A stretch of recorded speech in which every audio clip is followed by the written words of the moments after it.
ناظرین، جنگ زدہ یوکرین میں ایک ہندوستانی طالب علم اپنی جان سے ہاتھ دھو بیٹھا ہے۔ یوکرین میں بم دھماکے میں ایک ہندوستانی طالب علم کی موت ہو گئی ہے۔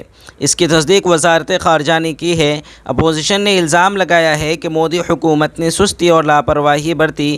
جب مہینے بھر سے وہاں حالات خراب ہونے کا اندازہ تھا تو سرکار نے اس وقت اقدام کیوں نہیں کیا؟ سرکار انتخابی تشہیر میں لگی رہی، ابھی وہ صرف ایڈوائزری جاری کر رہی ہے اور کریڈٹ لینے میں لگی ہے۔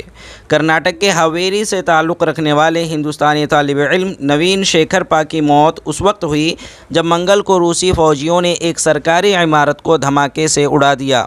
پی جی کورس میں میڈیکل کے آخری سال کی طالبہ پوجا نے کہا ہے کہ وہ صرف کھانا لینے باہر گیا تھا۔ ہم ہاسٹل میں رہنے والے دوسرے بچوں کے لیے کھانے کا بندوبست کرتے ہیں، لیکن وہ گورنر کی رہائش کے پیچھے ایک فلیٹ میں رہتے ہیں۔ وہ 1 گھنٹے سے زیادہ لائن میں کھڑا رہا، پھر وہاں ہوائی حملہ ہوا جس میں گورنر ہاؤس کو دھماکے سے اڑا دیا گیا اور وہ بھی مارا گیا۔ پوجا کہتی ہے کہ میں نے اس کا فون ڈائل کیا تو سامنے سے ایک خاتون نے جواب دیا کہ فون اس کے پاس نہیں ہے، اسے اس وقت مردہ خانہ لے جایا جا رہا ہے۔ نوین کے ساتھی سری دھرن گوپال کرشنن نے کہا ہے کہ نوین کی موت یوکرین کے وقت کے مطابق صبح 10:30 بجے ہوئی۔ وہ کرانے کی دکان کے باہر لائن میں کھڑا تھا جب وہ لوگوں پر روسی فوج کی فائرنگ میں مارا گیا۔ ہمارے پاس اس کی لاش کے بارے میں کوئی معلومات نہیں ہیں۔ ہم میں سے کوئی بھی ہسپتال جانے کی پوزیشن میں نہیں ہے جہاں اسے رکھا گیا ہوگا۔ نوین نے کھانے اور نقدی کے لیے بنکر سے نکلنے سے پہلے اپنے والد سے بات کی تھی۔ نوین نے والد کو بتایا تھا کہ جس بنکر میں وہ کرناٹک کے کچھ دوسرے لوگوں کے ساتھ چھپا ہوا تھا وہاں کھانا پانی ختم ہو گیا تھا۔